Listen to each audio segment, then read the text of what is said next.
Konnichiwa. The illustrious Jabba bids you welcome. I'm going to regret this. I'm Pete Mitchell. He's Peyton Jones. And this is the Church Planter Podcast, brought to you by Church Planter Magazine.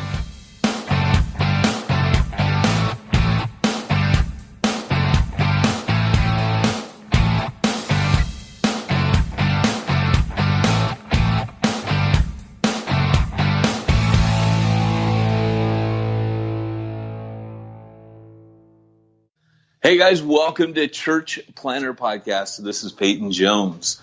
Hey, we want to tell you a little bit about Logos Bible software. If you've never used a Bible tool, this is like the Cadillac of Bible software. Now, we can't all be Matthew Henry. You read his commentary, that guy's popping off like back in Deuteronomy chapter 23, verse 9. They didn't have concordances, but they had that stuff memorized. You know what? You don't have to have the Bible memorized. When you get Logos Bible software, it integrates not only like the most powerful word searches on the planet, it's got original language searches, and you can even incorporate things like the full library of C.H. Spurgeon and almost anybody else who's out there in the published world. Check out logosbiblesoftware.com. Logos Bible Software. You don't have to have the Bible memorized anymore. It's true, though. You know what? I read those old guys. They're my favorite. And I always trip out how they'll just pull these scriptures out. This one time Spurgeon's like, often we set out from Tarshish like the ships loaded with gold on their way, yet we're often shipwrecked at Ebion Gezer. And I'm like, what in the heck? What are you talking about? Then one day I was reading in Chronicles where the ships that Solomon sent out got, or this is one of those guys, that they got shipwrecked at Ebion Gezer and all the treasure went down. And I remember just going, Spurgeon just assumed that his audience was so well read in the Bible that they just got that reference. It was one of like many biblical references he threw out during that sermon. Hey, Church Planter, you're listening to the Church Planter Podcast. Logo software. Just buy it, you moron. That's a new slogan. Logo software. Hey, no need to send us copy logos. We've got it. Hey, biblically illiterate idiot. Just get this software because your people are suffering because you're a moron. How's that? Oh, man, I tell you, and I wonder why our numbers have been stagnant for a while.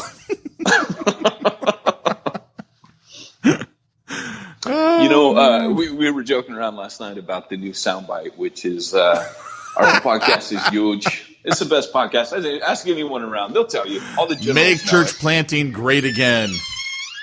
What are you doing? Where are you? I'm trying to find a place that doesn't have a freaking echo because I'm filming today, and I can't find a place in this church building where the Batcave is because I need the Batcave to film. And this place is like Echo Central. Can you hear it? Yeah. It's bad. So I'm trying to eliminate the echo. So, okay, I got to tell you something that I kept doing at Thanksgiving that's really bad. My mother-in-law is 86 years old, and she has one of those. Which brand makes the echo? I have no idea. Is that Google? I don't know. It's like Google. Dude, wherever you are, you're breaking up, man. So get to a good location with your phone and just stay there. Dude, I'm at a Baptist church. There is no good location for Wi-Fi. That's like the rule. So, can you hear me? Yeah. So during Thanksgiving, my mother-in-law, we're at her house and she has an echo, and she'll be like, you have to yell at those. Like, you can't just go, hey, Google. You can't, like the HomePod for Apple. It's Amazon. Okay, Amazon Echo. Okay. So you can't just yell. I mean, you can't just talk to most of them. Most of them you have to say it kind of loud, and you have to raise your voice. With the HomePod, you just go, hey, Siri. And she hears the hey, Siri. And then she switches on. So if you say, like, are you serious? She goes, yeah, what can I help you with? So anyways, during Thanksgiving, there's a bunch of people there, and every time we're getting ready to do something, because she's kind of deaf, so she has her thing turned up like super loud, her Amazon Echo or whatever it is. And I kept going. I think it must be a Google, because I kept having to say Google. I'd be like, "Hey Google, play music," and she couldn't hear me say that, but all of a sudden, like the thing would start playing, and she'd be like, "Oh, how is that on again?" And she'd start yelling at Google, "No, Google, turn off." And she never caught on. And I got away with it about 5 or 6 times. It was pretty cool. We were getting ready to like sit down and pray. And I'm like, I was kind of next to it. And I lean over and I go, "Google, play music." That's so bad. It is bad. There was no motive for me to do it other than the fact that I'm evil. And it brought you enjoyment. I need Jesus. Yeah. Oh, and I got hot water now, dude. You haven't had hot water, huh? I haven't had hot water in my house for 15 months. Wow. Did you not know that? That's like my big life event, that I don't have hot water. You didn't know that? Yeah, no, I didn't. Are you living back in your house yet? Yeah, we've been living like Charlie Bucket's family. We're in the kids' playroom. We have no bedrooms in my house right now. So all my kids are living like their bed's on one end of this playroom and our bed's on the other end. So I always tell people it's like Charlie Bucket, like our toes are touching in the bed. You know, Grandpa George and Georgina. When is your house going to be Grandpa done? Joe and Josephine. Supposed to be yesterday. 2 weeks? Supposed to be this weekend. This weekend. 2 weeks? Supposed to be tomorrow. 2 weeks. Supposed to be tomorrow. So, dude, I'm just telling you, like, I've had concrete saws and jackhammers, and I'm just saying, if you are all still living in one bedroom, it's not going to be done this weekend. Certified backfiller, you're looking at them right here, pal. This is all the certified backfiller you need. So if I show up at your house to see your handiwork, is it going to pretty much look like a trashed little shack? It's going to be the nicest studio apartment you ever seen. Dude, I got to send you a picture. I got to text this to you. This is my new. Remember, I told you on the podcast we just did that I have a new work desk and work table for all of my gunsmithing. I just sent you a picture of it. I'm very proud of it. I like it almost as much as I like my guns. I was out in the garage yesterday, and my wife came out there, and she's like, "Are you pretending like you're working while you're doing some gun stuff?" I go, "I'm not pretending like I'm working at all. I'm just doing gun stuff." Okay, it just came through. Huh? What do you think of that little baby? Wow. You built that? No, I paid someone to build it. I ain't like you. Are you out of your mind? Did I build it? Wow, I didn't know you had these skills. I do not have those skills. I have the skill of money. Cool. I give someone money and they do it. Dude, I'm scared of you now. It's like, I'm going to load my guns here. I'm actually going to get into what's called reloading, where you make your own ammunition. Half the reason I wanted a standing table. And the desk part, I wanted so I can sit there and clean my firearms. Okay, everybody, it's like a tool bench that's in an L shape with a desk. The L part of the L is like the desk, where it's like his loading dock, you know, where you can load them. And I'm just saying, man, I just picture you sitting there like Norm going, "You took my stapler. I'll teach you. I like that." You know what stapler. The best is? Okay, if you look, I started to put all of my gun stickers, and I wished I hadn't given them all to Luke because he lost most of them. And so I started putting them all along that baseboard right there. And so my kids were like having the greatest time. "Oh, let's go we found more stickers." And Luke like wanted to take these monster truck stickers that he's got. I'm like, "No, it's got to be gun related." "But it's got an American flag." I go, "The American flag is gun related." And he's like, "No, it's not." That is yes, so it is. funny. But look at the sticker near the left, right underneath the one that says 9mm. Do you see that sticker? I voted. I voted. That to me was the best sticker. Dude. So you need like a Deadpool sticker on there or something. Oh, Deadpool would be okay. I see your Magpul, and I thought that was Deadpool, and I'm like, oh, yeah, that's what you need on there. No, Magpul is the See, this brand. this is why you need to be my friend. You know I have good ideas sometimes. Oh, yeah, I like the Deadpool. I'm eventually, that whole thing is just going to be covered in stickers. And yeah. Dude, Target had like this. Okay, so everyone's judging me now, but I've not seen part 2, but I watched part 1 in the airplane, so I didn't have to watch the nasty version. But they had like a Deadpool giant action figure. Must have been like 20 inches, 24 inches, something like that. He was pretty big, and he has all these guns, and you can change his heads out at Target. I foresee him sitting there fully kitted out on your desk stand there. He was only $100. But think of all the joy and happiness that will buy you, Pete. Each time you look up and you see him and you're inspired, and like, I'm going to load more. It's okay. I don't feel like loading, but I'm going to do it for Deadpool. Do it for Deadpool. Oh, man. Yeah, so... It was funny because... Yeah, go ahead. I was just going to say, we should probably tell everyone what today's topic is going to be. Oh, today's topic is Smack Talk. So today's topic is actually, it's interviewing me. I know that sounds weird, but it is interviewing me about my church plant. That silence right there is everyone clicking off the podcast going, I've already heard Peyton.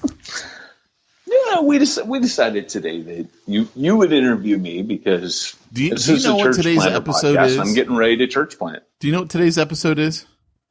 What? We're at what number? 297. You know what that means? 297. 300's coming up. I do. 300. The episode about 300's coming up, which is literally, if you guys don't know, it's the episode about us doing the 300 episode. That's kind of a tradition. I think we could actually like get some movie clips and sound bites from the movie 300. This is church planting. So funny. You've seen that video I made, right? Years ago. Yeah. Oh gosh, that's an oldie. That's a classic. I think I'm gonna throw that up on my channel just to in celebration. I like it. We train church planners. We basically took the 300 movie, put it in Espanol, and then put subtitles. But the subtitles are not in Spanish. They're not in Spanish. The subtitles are this somebody's like stuff, but it's somebody who's trying to learn English is like, oh great, I can read it while I'm listening to it in my native tongue of Spanish. It's so funny because there's this one part where whatever he says, it sounds almost like Diablo. So I have the guy going, this is the devil. Because these guys are, the elders from Sparta come to stop the soldiers. And during that scene, I have it almost like their church leaders going, no, this is wrong. You can't train people to plant churches. We have enough churches. And it's pretty funny. Speaking of this is wrong, you shouldn't train church planners. You know what? I know that this is not really smack talk. This is actually like more of the content for the podcast. But the thing that I have been overwhelmingly shocked and heartbroken over is the controversy of the dude who just died trying to take the gospel to that tribe and wherever it was. Oh, you know what I'm saying? That's interesting.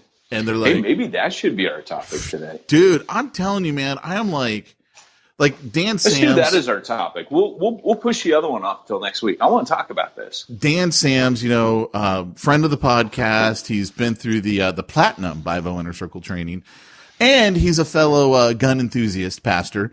Leads a house church movement there in, I believe it's Ohio, if memory serves. And I was noticing on his Facebook wall, there we go again with Facebook, just like the last podcast. But these people are on there and I can only assume that they consider themselves Christians.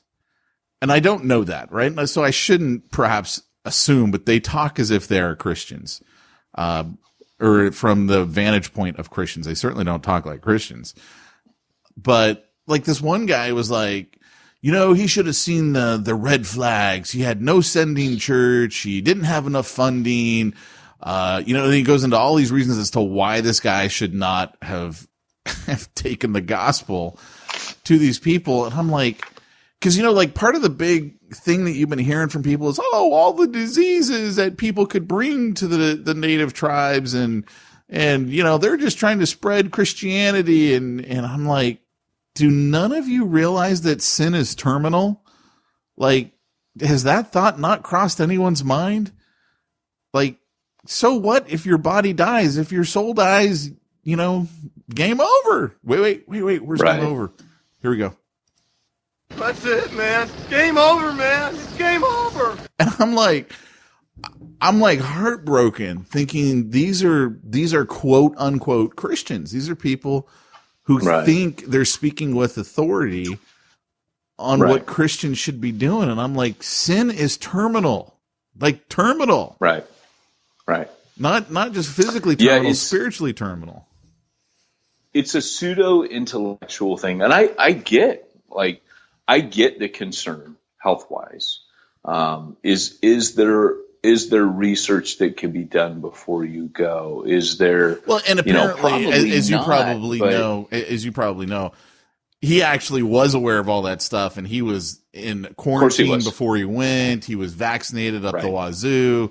I mean, he did know that stuff hadn't come out, but already the judgment. So he did not go on his own. The media tried to portray it, and it's very interesting because Ed Stetzer was getting ready to write something on it, and one of the guys from the mission board, he said, "Look, I ran this mission board for 14 years," and he said, "Ed, before you publish anything, would you have a conversation with me? There's more here than meets the eye." And when I read that, I was like, okay, because we're talking about an underground, we talk about the underground church and, going to countries where it's illegal to promote and share the gospel. That's what that was. And it can't be, a lot can't publicly be said from they're engaging in something illegal. We got to keep that in mind. So the mission board's in a very strange position where they need to, in one sense, they kind of have to defend themselves, but on the other hand, they can't say too much. They'll put the future of that mission in jeopardy, number one. Number two, they'll also get themselves in trouble, legally. So this is, they, as a mission board, I believe they apparently there was 5 years of hard work that went into opening up this mission. And at the end of the day, he had to go. There was a certain point at which they were like, hey, he's got to go. So I agree with you. I understand the concerns. And I feel like with those concerns, I don't think we're hearing everything. And I think media and even Christians, I think Satan doesn't want people getting reached.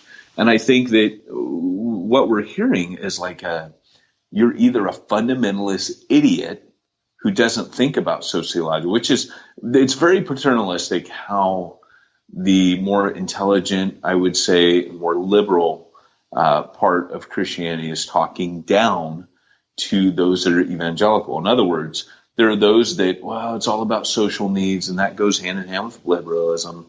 And they're very much talking down. And some of us have come from fundamentalist movements. You and I did. And we're not necessarily fundamentalists anymore, but we are evangelicals, which means we hold out the gospel. And as you pointed out, what really matters here? And there's a history that Christians are embarrassed of where missions used to be very rode on the back of imperialism. You know that, and I know that. It did. If Great Britain went to India, so did the gospel. If Great Britain went to China, so did the gospel.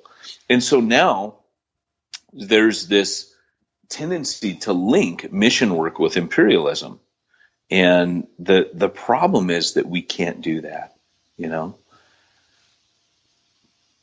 Are you done? Do I get to talk again?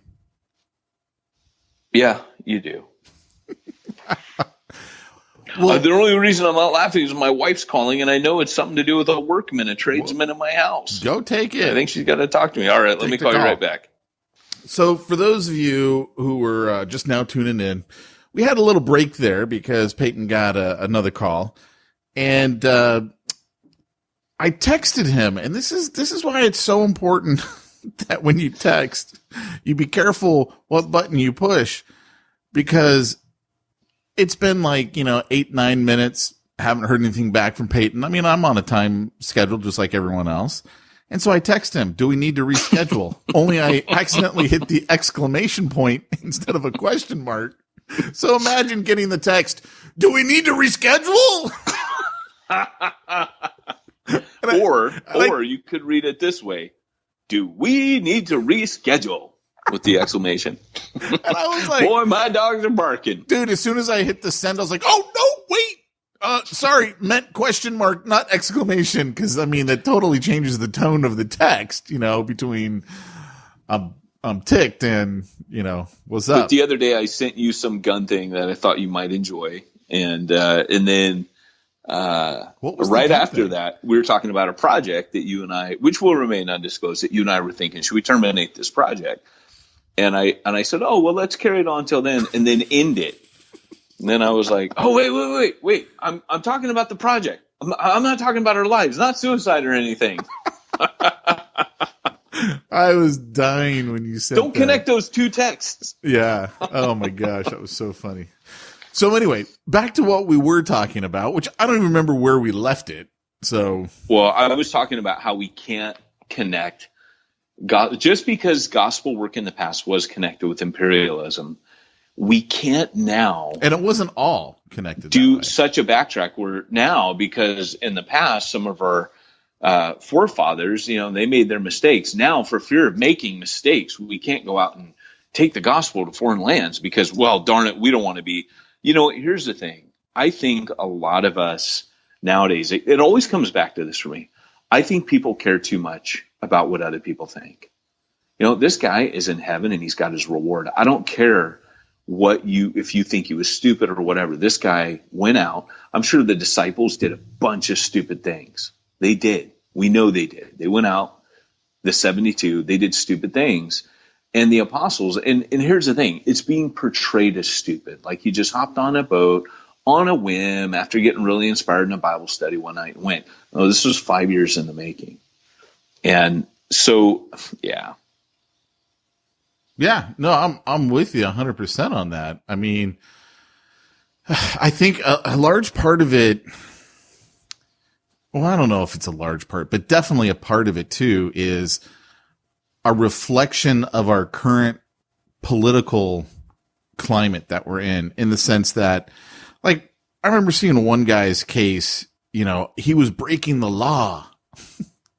And I'm like, okay, all of a sudden you're worried about breaking the law now because the reason why, a big part of your reason for why this migrant caravan can't, come into the United States is because they're breaking the law. So now all of a sudden we care about the law, borders, because we care about it here in America. Therefore, I'm going to project that over there, and taking the gospel over there. It's, he's breaking the law. And I'm like, you're trying to justify your own anger here.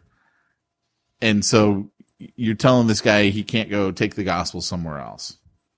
It's funny because I did see one guy comment on Facebook who is a missionary who's saying, hey, there's a better way for us to do things. And I can take it from him. I'm not saying what he said is wrong, but he's been overseas for 30 years. Now, what I want to know is he a sellout? Is he just a dude who decided, you know what, I read the apostles, that's cute. But I'm more intelligent. I mean, after all, I got my master's or PhD and I know a lot now. I'm a big boy. And, I can tell you after reading the books I read, that's different to me. But the reality is I'm going to need to hear from somebody who's actually been to the mission field. Well, there's that. And with that, though, is we have to have we have to be willing to be, for lack of a better term, hated or spoken poorly about by our peers if it means we're following what God is telling us to do. And so there is that, yeah, we do need to make sure that what is God really telling me to do personally. But if God tells you you're to go, you're to go. You know, that's it. You're to go. You're to not worry about what everyone else is going to say. You need to follow what God is telling you to do, because that's who you need to obey. Not like I love that one guy. He didn't have a sending church. I'm like, oh my gosh. Like, I just, yes, having a sending church is important. We talk about it all the time in church planning, but it's also not the end all be all. At the same time, you still need to be obedient to what God is telling you to do. It's not as easy as black and white. I mean, you can't just say, here's a checklist of, did these things check off? Okay, great. Now you can go. It's not that easy. If it were, God would have literally given us the checklist, He would have said, all right, here's your checklist. Make sure all of these are checked off before you go. Yeah.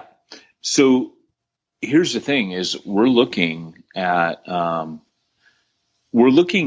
basically a generation that I think doesn't really have a lot of insight into mission anyways. And so for everybody, it's really funny because as many people as on Facebook, I don't think any of them have taken missiology courses. I don't think many of them know the history of mission. I don't think they know the theology of mission. I definitely don't think American Christianity is representative of first century style Christianity. Keep in mind, the very first book that I ever read as a Christian was Fox's Book of Martyrs. And so for me, when I read that book, I was like, well, that's just what happens. You follow Jesus and he calls on you to die. Like that's normal.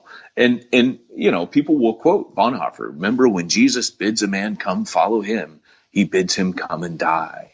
Tweet, tweet, tweet, tweet, tweet, tweet. And then all of a sudden a guy goes and dies and it's like, oh, he was wrong, And what's funny to me is it's like armchair quarterbacks sitting back saying, all these people that are so uninformed about missions to begin with forget the very short history. They now become experts on mission, but they forget the very short history of Through Gates of Splendor, which you and I have talked about, that Nate Saint dying, and then his son made a documentary about it, and he goes there and he meets the people. Like, that actually did open the door for the gospel to go to the Auca Indian tribe.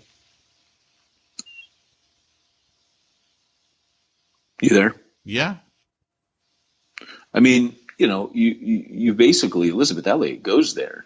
And at that time, there was a question, and this shows how far we moved. And, again, coming from imperialistic roots, but back then it was America, it was the 60s. And the question was, do we go there and kill these people? Does this become a military operation? The government goes and wipes these guys out. That was in conversation. And Elizabeth Elliot was like, I want to go back there and meet him. Like, I don't want this to be for nothing.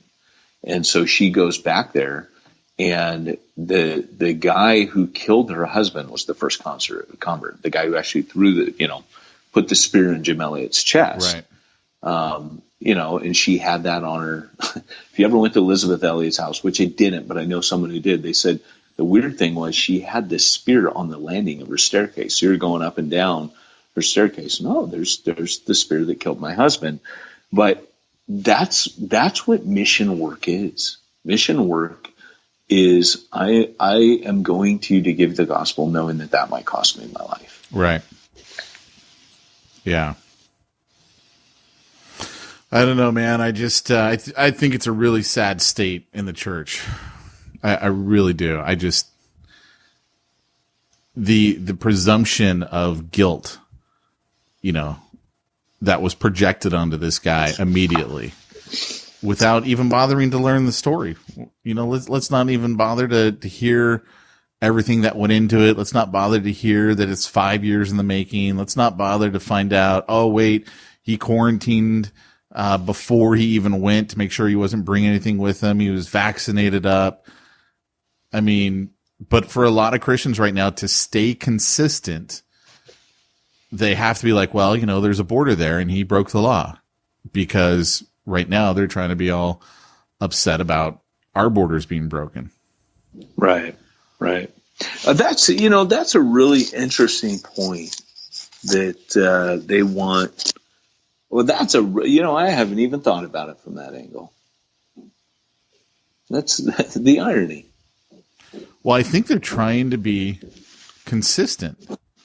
Yeah. And but this is what people do a lot. This is what people do.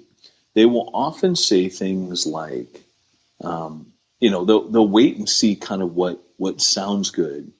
This is what Americans do often. I respect the fact that Stetzer, he listened. He was about to write something, and then he listened to the guy and said, yeah, I want to find out more. Because you kind of don't want to get this wrong, right? Like, if the dude was called by God to do this, and he goes out there and he dies, it's all easy to go, wow, see, I told you that was a stupid idea. But maybe this is God's plan. That's kind of what I'm getting at, is unless a grain of wheat falls to the ground and dies, it does not bear much fruit. This may be God's way of actually bringing this tribe to faith. And we just haven't seen it. Now, it might have locked it down tighter than ever before, which if I'm looking at this, there may be things we don't know. There may be some kind of demonic stronghold in this place that it definitely seems with the backlash that's happened over this, that there's something demonic going on here. I mean, I think this island, it's a little more important than we may realize in the spiritual scheme of things. You know what I'm saying? Yeah, that's interesting. Whenever I see this kind of opposition and backlash to something this straightforward, sharing the gospel as a missionary and giving people the gospel, like, what church would you ever go into that you could think of that would call itself Christian and say, hey, we're going to go take the gospel to unreached peoples and get backlash from them? Well, we don't think you should do that. No, that's wrong. Like, if you had told me 20 years ago that I would hear that in a Christian church, like, Facebook's different because people are morons on Facebook. Like, people just basically, as you said in last week's podcast, well, that's what I'm saying. Like, what people you already are. Yeah, people are just uninformed, and they'll read something on Facebook, go, oh, I like how that sounds, and then they take up that cause and drive it home with such a lack of information backing it, but a strong opinion, but no information. And so this is the thing, is I think there's information we don't know. And, as you look at this, though, again, I just find it preposterous that I can go to these churches on a Sunday morning and talk about raising money to reach people with the gospel. Like, what does the church even mean anymore? Like, how far off have things gotten when you have to give an apologetic for taking the gospel to unreached people? Right. Yeah. Yeah. Really, how far are we away from the gospel anymore? Right. I mean, and again, part of it is it's an American thing where Christianity has been such a huge influence on the nation as a whole for the last 200 some odd years, versus other countries where, your buddy who we met years ago, I think his name was Leo. He was from France, and he was like, hey, man, it's totally different over here. He goes, if you're going to be a Christian over here, you're all in. You're all in, because it's not like in America. Like, you are the minority, and you are probably the only one who feels that way. And you got to be all in. And here in America, we're like, no, wait a second. We've grown up with this. We've had all this. Now we're not sure what we think about any of this. And how dare you even try and take it to other countries. We're just exporting, white men, and their religious beliefs for the purpose of control. I mean, that's literally what some people are saying. Yeah. But it just shows, that the Bible does say there'll be a day where evil's called good and good is called evil. And we're in that time now. So even when, and, you've heard me talk about like Northern Israel, how in the Old Testament that Northern Israel was like, they reshaped the worship of Yahweh into whatever they wanted it to be. So they, like Isaiah says, you make an idol and you say, behold Yahweh, behold, the Lord God, and he says, you point to this idol and say it's me, and it's not. And that's where we're at right now, is people are claiming, like, I'll hear stuff on Facebook, or, people will post clips in some of the groups I'm in and say, what do you think of this? And it'll be some preacher, and he'll have a big church, and he'll be saying stuff, and you're like, yeah, no, that's not even theologically accurate. It's not like I'm the theology police, but that is just so fundamentally wrong. Yeah. Like, for example, today, I was just kind of looking at the fact that,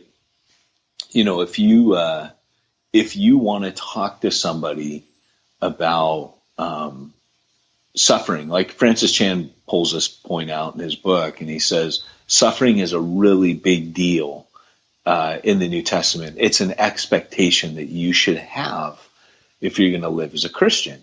And he drives that point home. But if you look at, most of the really big churches in America today, and you listen to the sermon content, they'll say, oh, we're meeting the felt needs of people to give them the gospel. What's actually happening is a distorted gospel is being preached, a gospel that focuses on your needs. And it's a gospel that talks to you about wanting to help you feel better. Well, if you want to feel better, take an aspirin, do heroin. I don't care what you do. You can do a lot of things that are going to make you feel better, but it's not Christianity. Christianity never comes in and says, hey, I want you to feel better. Christianity comes in and says, I want you to know God, and I want you to draw close. I want you to be intimate and close with him. But how Paul says, I leave all things behind, and I do this one thing. I press on. And he says, I want to know. Right before that, he says, I want to know the fellowship of his suffering and the glory of his resurrection. That's those two things. It's dirt in the clouds, like Gary Vaynerchuk says. His whole thing is dirt in the clouds. You have your moments where it's the clouds, you get your glories, and then you have a lot of dirt, right? You're down in the dirt a lot. And Christianity's dirt and clouds, man, big time. You're in the dirt a lot. It's a fight. It's a slog. There's lots of suffering, and the glory that you have as a Christian, it's not the praise of men. It's the approval and acceptance you get from God. I was watching last night some TV before I went to bed, and one of the great theological movies of all time was on TV, Bruce Almighty. And it's a great film. So I was watching it, and I was kind of taken back, because I like watching stuff like that to see what does culture believe about God, right? Because you can actually see a lot of what people believe when they're putting together creative things like films, plays, musicals, because their personal beliefs are obviously, their worldview is being exposed. And so I love seeing that stuff, because then that kind of helps you prepare for, okay, this is what people are thinking. How do I address this? So I wasn't watching much of it. And it was the scene where all of a sudden Bruce can start hearing everyone's prayers. Oh, yeah. And, and he's trying to file it. And finally he puts it all into a computer email type program. And, it does the count, and there's, 1.3 million prayers just from the Buffalo area. And his comment is, what a bunch of whiners we are. And then he, immediately goes into auto reply yes to every prayer. And, so that, I think there was like 10,000 people who won the lottery. and so funny. So they all got like $17 each, which I thought was really funny. But that is super funny, dude. The thing that kind of grabbed my attention, though, was one, okay, what a bunch of whiners we are. So the worldview behind that is the time that we go to God is when we want something. And I think there's a lot of truth to that. And there is a time, obviously, when we have needs, we go to God. But I was like, man, I wonder what the ratio of just praising God and giving God glory is, and how much of it is for us, so self-absorbed that even our prayers, the majority of our prayers, God, give me this, or God, do this for me, or God, I need your help here. You know what I'm saying? Like, I don't know if I'm making sense in what I'm trying to get across here, but, certainly the writer's worldview was the only reason why you would pray to God is to ask for something. The thought of praying to God just to give glory to God would never happen. Right. To thank Him would never happen. Yeah, no, you're right. I actually think that what we're going to find is that I think we're going to find as we move on that people are particularly as they know the Bible less and less. We're living in a time of Bible illiteracy, and particularly things like Facebook. This is going to sound really ironic to our listening audience, but in times past, I've always thought of discussion to me as a tool for basically people getting an opportunity to interact with the gospel in church. But before I understood the tool that discussion could be, most of what I'd seen in a pre-Facebook world was that discussion and interaction was often pooled ignorance. Like, for example, we would go into college classes and we would talk. And again, we're 18, 19 years old.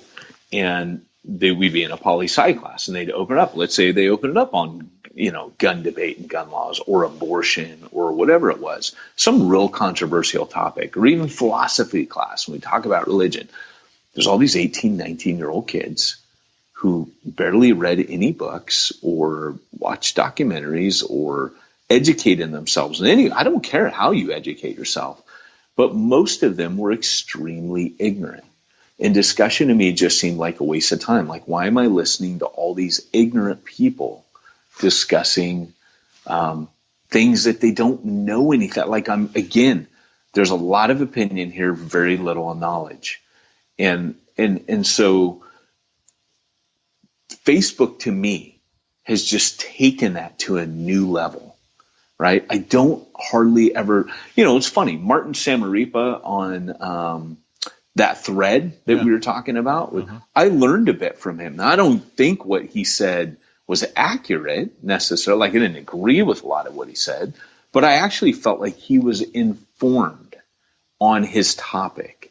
Right? He had a lot of facts and figures. Not saying all of them were right, but I felt like, well, there's a guy that I respect, at least because he's speaking about something he's put a lot of thought and a lot of research into. Now, he may have been thinking after reading propaganda. That's always a danger. But still, I feel like I got a good representation. I didn't just get, the guy who drives Uber, talks to people in his car all day and doesn't really know anything. Does that make sense? Yeah, except I disagree. I think it was all propaganda. But that's what I'm saying, is a lot of it was propaganda. Yeah. But what I'm saying is he was informed. If I was going to talk to a socialist, I would hear that, right? The fact I may not agree with it doesn't mean that it wasn't. The fact that it's all straw man arguments and I could easily tear it down has nothing to do with anything. But okay. Correct. But he would say that about the other opposing side's argument. Because but he wouldn't both be sides able have to. propaganda. That's the problem with good foundational logic. You kind of have to start yelling names like the other guy because you ain't going to be able to defeat it.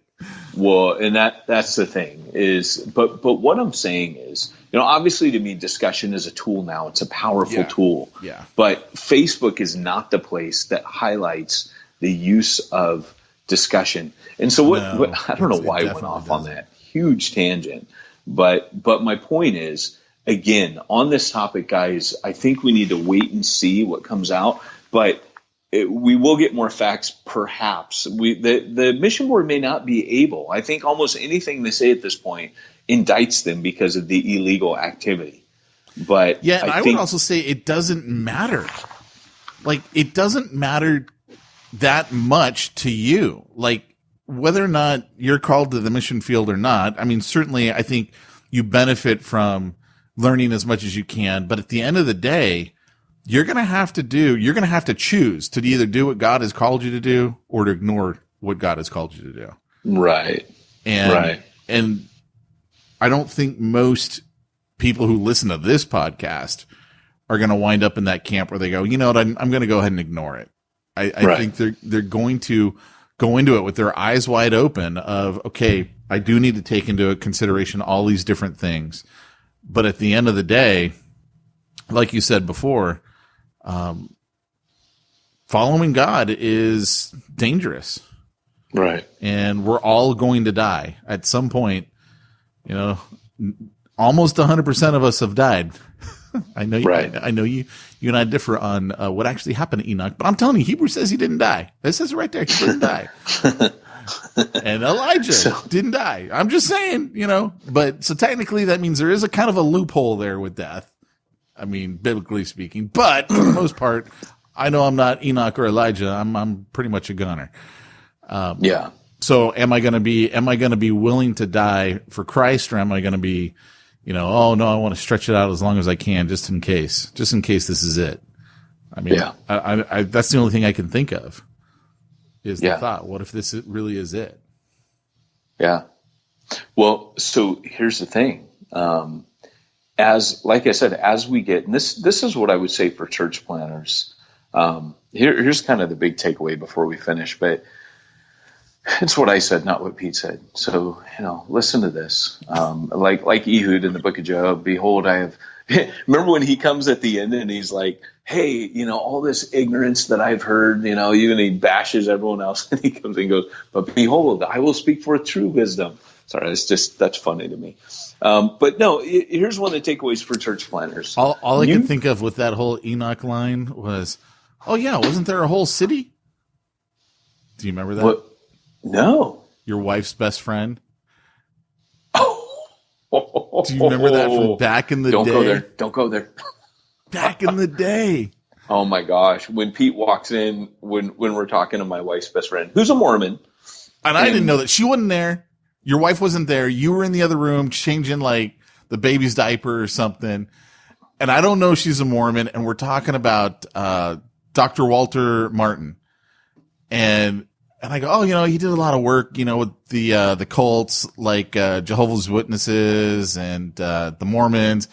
She goes, I'm a Mormon. They're not a cult.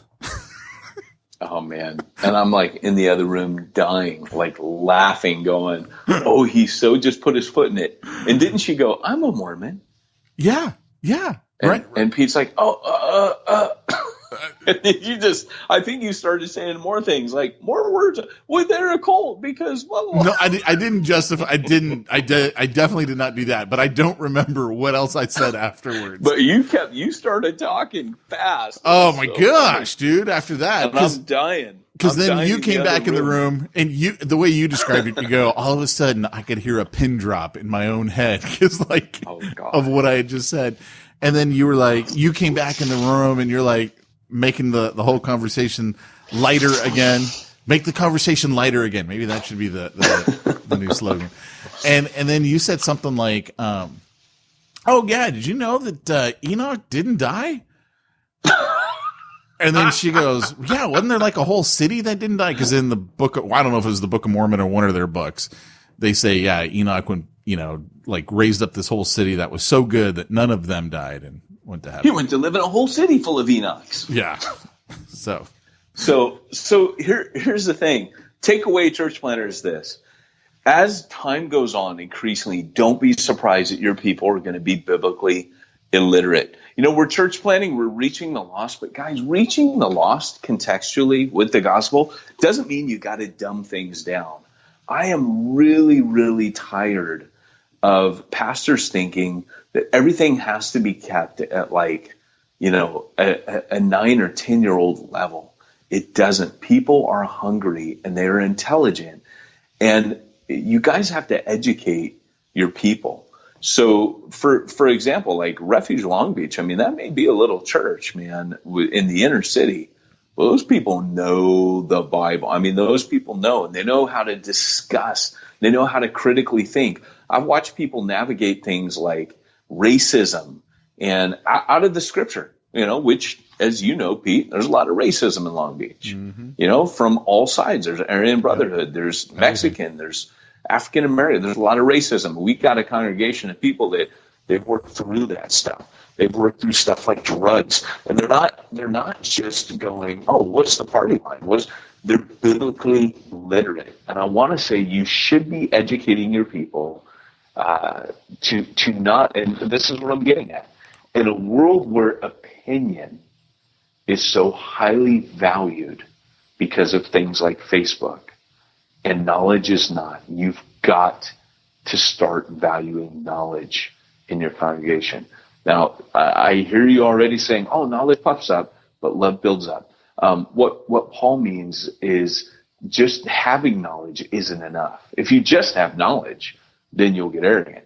But if you have knowledge and love, because Peter, if you remember, in Second Peter chapter 1, Paul says that you would add to your faith knowledge, and to knowledge goodness, and to goodness patience. Knowledge is the second thing there. So guys, I would in the face of this, I would start having, if you meet like Church Zero describes, cha-ching, then you're already having these discussions. When these things happen, you should be talking to your people about it. You might be surprised that things get heated, that different opinions, things you thought, man, I thought I would only hear one opinion on this. You might hear different opinions. And when you do, you've got to be able to train your people to talk respectfully and logically and biblically. We have to think biblically. Like Spurgeon said, that if men prick us, we should bleed bibline blood. Everything comes back to the scripture. Once you're there and you know how to rightly divide the word of truth and apply these things, it's not that hard. Because I go to a million passages and say, hey, I quoted a couple today where this is just what you're called to. You're called to go on mission. I would say this guy, whether he did it wrong or right, is the picture next to the word Christian in the dictionary, in God's dictionary.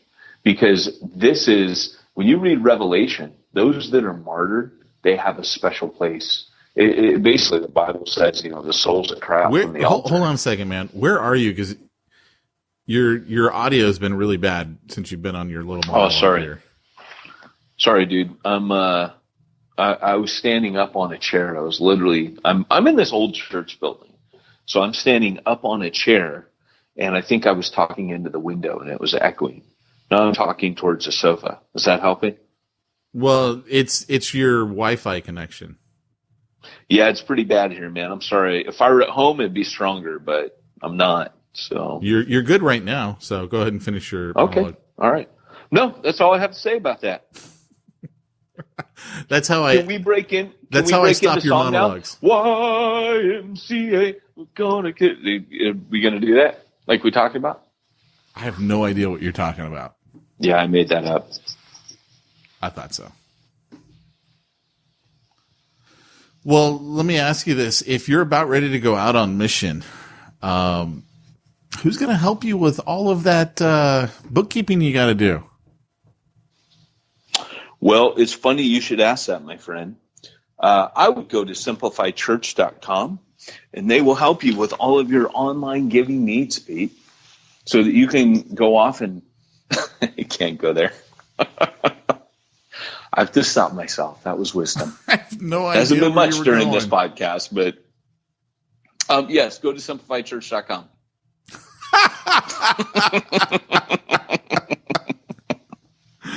Oh my gosh. Yes. So simplifychurch.com, all your work comp, payroll, IRS compliance, tithing, accounting needs. They do it all. Simplifychurch.com. Cha-ching. Cha-ching. Well, guys, thanks for joining us today for the Church Planter Podcast. This has been Pete Mitchell and Peyton Jones reminding you, if you want to reach this is the slogan for what we've been talking. If you want to reach the ones nobody's reaching, you've got to go where nobody's going and do what nobody's doing. But make sure you got a church sending you. Oh, wait, sorry.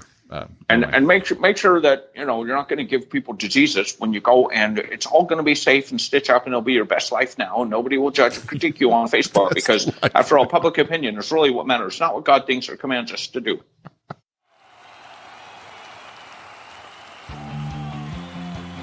Thanks for joining us for another weekly episode of the Church Planter Podcast with Pete Mitchell and Peyton Jones.